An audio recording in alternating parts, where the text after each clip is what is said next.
Vienna, 1899. A wealthy family celebrates Christmas. It's a beautiful star, darling, but it's not the star we put at the top of our Christmas tree. They are Jewish. We're telling a story about not just Jews, but about humanity and the forces that would tear that apart. David Krumholtz's character has already converted to Catholicism.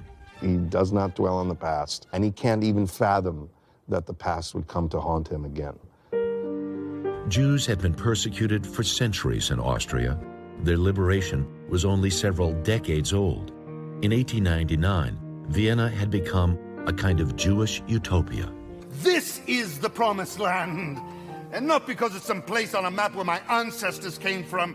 Shakespeare warned us that past his prologue, Jenna Augen has dual roles in the play. I just think this sense of safety at the beginning of the play is something we feel. And I think that should make us think. It's its own warning. It's its own warning. In the spring, all gather for a Seder. Is it merely ritual, or is it essential? Let us not say then, we know the story well.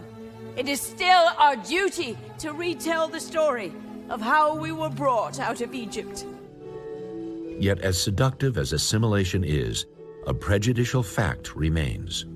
There isn't a Gentile anywhere who at one moment or another hasn't thought, Jew. Brandon Uranowitz recites that line 8 times a week. My father, I was always so tuned in to how acutely he felt anti-Semitism. Everywhere he went, there was someone that he sensed in his periphery, maybe not like that, but just Jew. And now because of this play, I feel it. Leopoldstadt is the work of English playwright Tom Stoppard, to whose own roots he paid little attention until Lunch with a Cousin in 1993. I said, look, are we Jewish? And she said, what do you mean? And what she did was she got a piece of paper and she wrote down a family tree. So there was my mother in the family tree with siblings I didn't know about, and they included 2 siblings who died in the camps, 4 grandparents, of course, who were all murdered by the Germans. That big family on stage in the beginning of the play is fictional, but Kristallnacht and the Holocaust that became personal to Stoppard figure mightily in the production's outcome. The takeaway from this play is that, yes, there was tragedy. Yes, there was the ultimate horror. What makes it horrific is that these were people with lives, with meaning, with relationships, and with love. The play's effect profound on each of these cast members. I just felt to honor the memory we're trying to honor here. I think it's quite important. Still, anti-Semitism persists, and in fact is on the rise in America. The Anti-Defamation League tracked more than 2,500 anti-Semitic incidents. Anti-Semitism is unambiguously elevated. Surveys show it. Superstars proclaim it. 2/3 of Americans under 40 do not know that 6 million Jews were killed in the Holocaust. And to that, Leopoldstadt is a powerful antidote. There's truly nothing else that I could imagine doing right now than doing this play.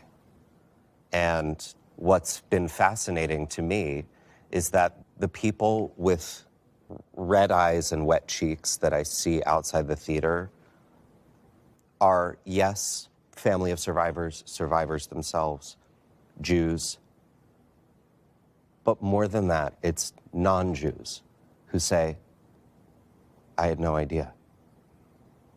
I had no idea. And it just proves to me how vital this story is right now. And there's people packing this audience every single night to cheer alongside us, to stand and be counted in the fight against racism, anti-Semitism, and prejudice. In It's something not to be missed. And it's been an extended run because people come. I met people who had come all the way from the Midwest. They'd heard about it, and they said, we needed to see this thing, right? And especially now, knowing what we know about, I mean, racism and anti-Semitism are these things that lay fallow for a while, but they only lay fallow for a short time. We need a play like this now more than ever. Well, it's essential. And the fact that 2/3 of Americans under 40 don't know that 6 million people were killed in the Holocaust. Right. Jews were killed in the There are Holocaust. so many statistics like that will just make your hair stand on end. It's just not great. Yeah. Thank you. Thank you, Harry. Hey, thanks for watching. Don't miss the Today Show every weekday at 11 a.m. Eastern, 8 Pacific on our streaming channel, Today All Day. To watch, head to today.com/allday or click the link right here.